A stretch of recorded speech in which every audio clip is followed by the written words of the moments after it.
What was it like working with the Undertaker? Oh, he's another great guy. Here's a little trivia fact. The last match he ever had before he left being Mean Mark or whatever was in Memphis. It was a one-night tournament for the championship, and I managed it that night. It's the only time I ever managed it. It's on YouTube now. He wrestled Bill Dundee in one match, and he wrestled Jerry King Lawler in one match. And I managed in both matches, and they're on YouTube now. And that was his last matches before he became Undertaker. So that's a little trivia, but I always got along great with him. And he is everything people say he is. The legend, the phenom, the Hall of Famer, every bit of it.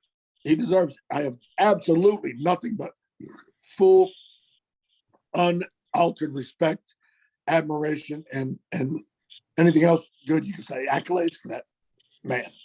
What was it like working with Hulk Hogan? Man, I just love that guy. He's a tremendous guy. I can't say enough good about him. And to me, he's the Elvis Presley of our business. I mean, honestly, you got all these other guys that drew a huge amount of money that are superstars.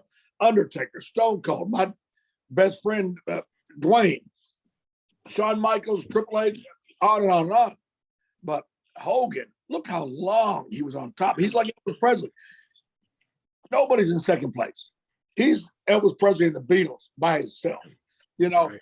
I'm not making that as an insult to anyone. I think everybody else would have to agree with that. Hogan was so over. I remember standing in the ring with whoever I was managing at the time, because the heels would always go to the ring first. Then when Hogan's music would hit, I couldn't even hear the music after it first hit. The atmosphere in those auditoriums and arenas were just electric. I can't even explain the feeling when Hogan came out. He was so over.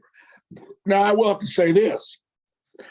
I was already, my in-ring career, ringside career, was already over with by the time Stone Cold, Dwayne, and, Brock Lesnar, came along, John Cena.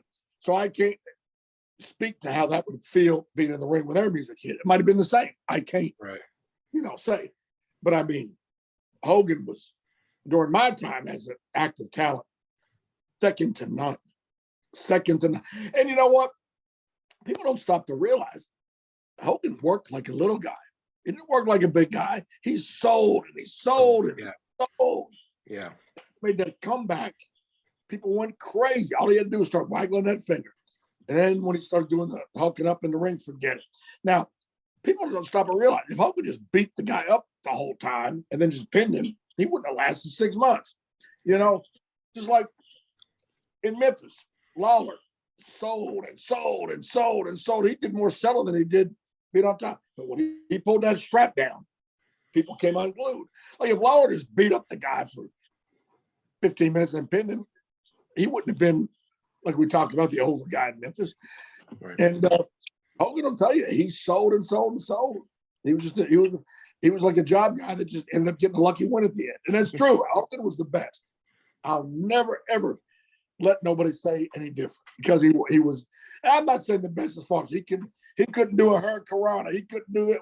We're not talking about that. Of course. The bottom line is he sold out every arena in the world that he appeared in for longer than anybody in the history of this profession. And that's pretty damn impressive. Yeah. I remember as a kid, 1987, I'm in 7th grade, and it was Hulk Hogan versus Killer Khan. You didn't worry about work rate back then. You didn't worry about the sheets. You wanted to see your hero beat the villain. All you wanted to leave that night with Hogan's hand raised, the good old days, yeah. It was and again, I still remember the pop. Unbelievable pop for Hogan. Unbelievable. Wow, 1987, I'd already been in the business 8 years. Wow, that makes me feel really old. That started 7, 8 years. Yep.